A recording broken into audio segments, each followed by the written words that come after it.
the two parties have filed two candidates. Because if they say these people haven't left, yet there is an MPP candidate and there is an independent candidate who is a current MP, who is supposed to be still part of the MPP. In the NDC constituency, Amenfi Central. Yes.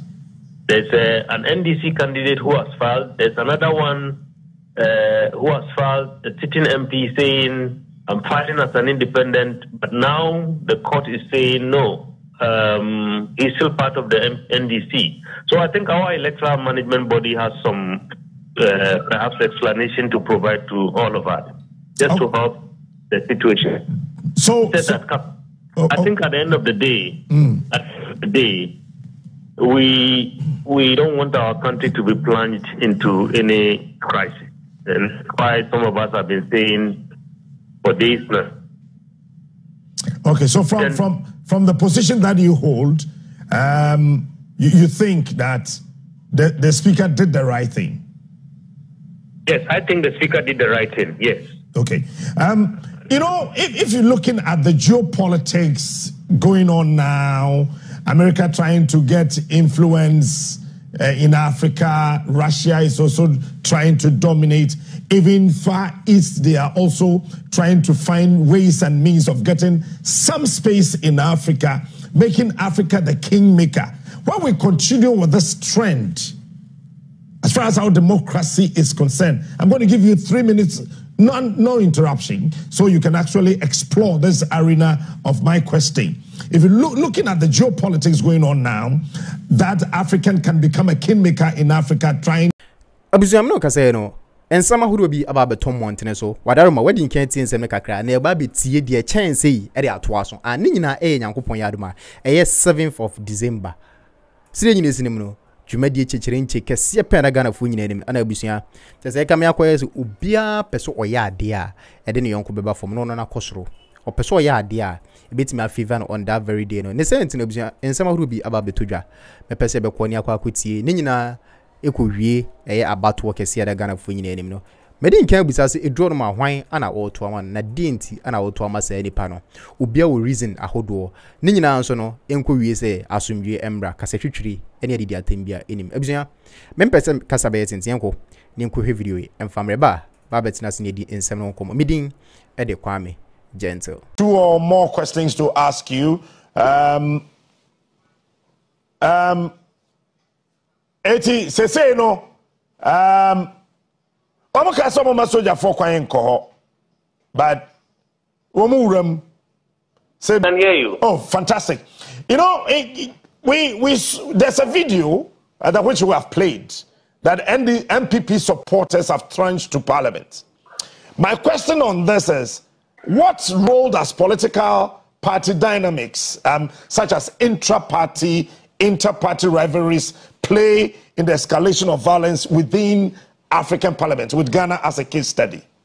Well, I think it's, without a doubt, it plays a central role. And in our case, more so when we are just a few weeks to election. Even without this crisis in parliament, already tensions are very high. You monitor, hotspots in our country. I mean, bullets have already been fired, at campaign rallies. The two parties have already had brushes with each other, and so on and so forth. So parties in inter-party rivalry and sometimes even intra-party, because the crisis that we have on our hands right now. That's my view. Oh, we've not been there before, like you rightly said. How did we get here? Yeah, we got here, first of all, because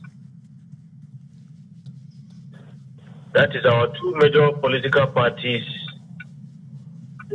like to interfere too much in terms of how citizens elect the people that they want to represent them in parliament.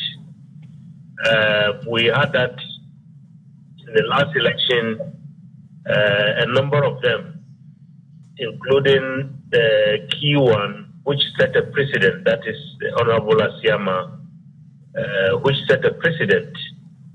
And then the person who petitioned the speaker, the former minority leader in parliament, said, look, a precedent has been set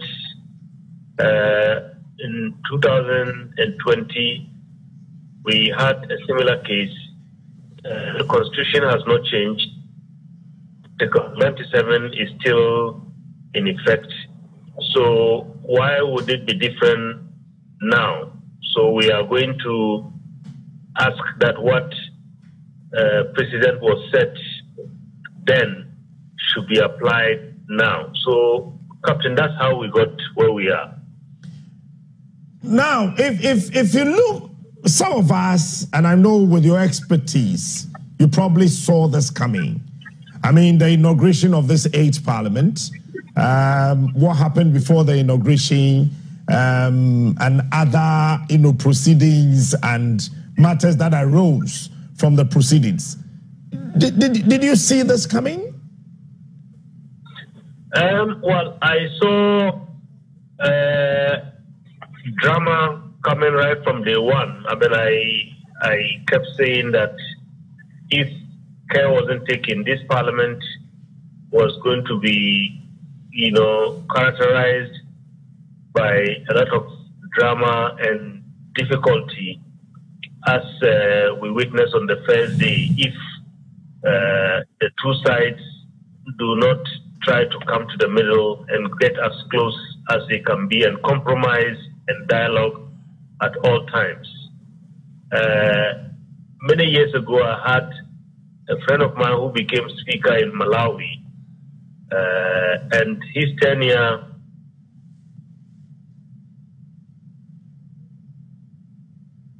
Hello, sir. Yes. Yes, please go ahead. Yes. It was characterized by a lot of difficulties right from day one, and ended in, a situation where somebody who was an excellent MP, Minister for Justice, and did everything in Malawi, ended up with a kind of record which was so bad in Parliament. So when we started this the 8th Parliament, I had the pleasure and the opportunity to share this experience with some of the leaders in Parliament, including the Speaker. I said, look, read about Right Honorable Louis Chimango, he was called, and maybe take some lessons from there so that we can avoid, a situation where this 8th Parliament would end on a note that will not be too pleasant, first of all, for the record of the leaders, but also for our country's democracy. We tried at some point, in different times, we tried. I was involved in the process to get the leaders to talk. I was part of a group with our revered diplomat, Honorable Dr. Chambers, with Professor Prempe from CDD. The three of us, we did a lot of work behind the scenes to make sure that our parliament keeps going. Unfortunately, we were hoping that this last lap would end quietly and peacefully so that Ghanaians would go on December 7th and elect who they want to represent them and who they want to lead them. Alas, we are where we are, and today is D-Day.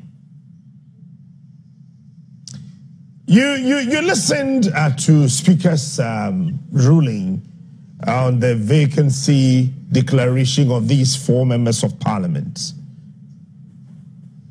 Your opinion, you think he erred or he did the right thing? Captain, I think the Speaker's reading of the constitutional provision is similar to my own reading. I'm not a lawyer, but when I take those provisions in the Constitution and I read them from at least a little English that I understand,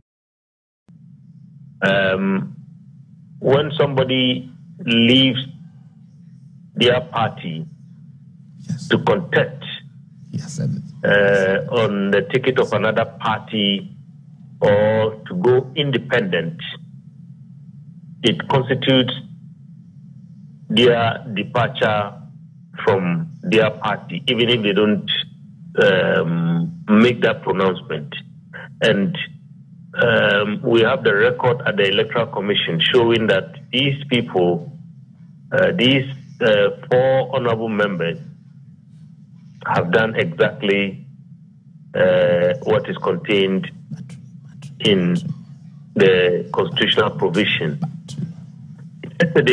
Yesterday, Captain, somebody who was commenting in City breakfast show program that I was a part of, he sent a text message, and that really drove this home to me. He says, as it stands, it means in those 4 constituencies, the 2 parties have filed 2 candidates. Because if they say these people haven't left, yet there is an MPP candidate and there is an independent candidate who is a current MP, who is supposed to be still part of the MPP. In the NDC constituency, Amenfi Central, yes. There's an NDC candidate who has filed. There's another one who has filed, a sitting MP saying, I'm filing as an independent, but now the court is saying no, he's still part of the NDC. So I think our electoral management body has some perhaps explanation to provide to all of us, just to help the situation. I think at the end of the day, we don't want our country to be plunged into any crisis. And why some of us have been saying for days now. Okay, so from the position that you hold, you think that the speaker did the right thing? Yes, I think the speaker did the right thing, yes. Okay. You know, if you're looking at the geopolitics going on now, America trying to get influence in Africa, Russia is also trying to dominate. Even Far East, they are also trying to find ways and means of getting some space in Africa, making Africa the kingmaker. When we continue with this trend, as far as our democracy is concerned, I'm going to give you 3 minutes, no interruption, so you can actually explore this arena of my question. If you're looking at the geopolitics going on now, that African can become a kingmaker in Africa, in the world, trying to gain space in the UN Security Council, trying to make way for a lot of things to happen, investors and all. When we go on this trajectory, Ghana as the gateway of Africa, what will happen to Ghana and what will happen to Africa? 3 minutes uninterrupted. Yes, indeed. But a very kind of relevant question.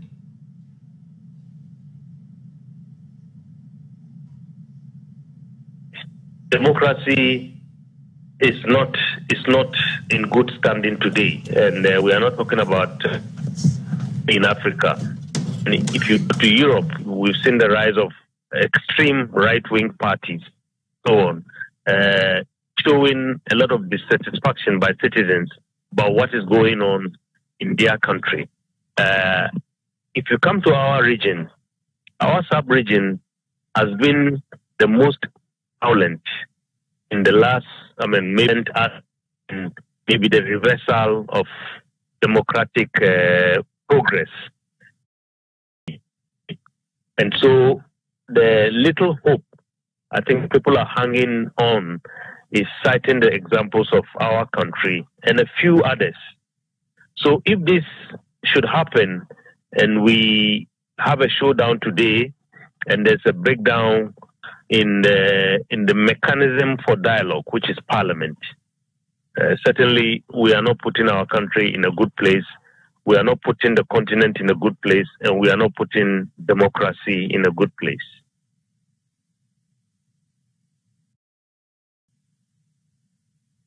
About this not going to actually help our situation. What would you therefore suggest we do if the negotiation mechanism not going by the rules of engagement? What do you suggest should be the modus operandi for Ghana's parliament, that of Africa, going forward?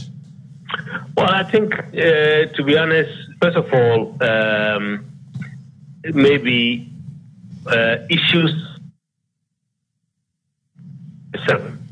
and most countries have, and interestingly, those articles are in the 90s in the Constitution.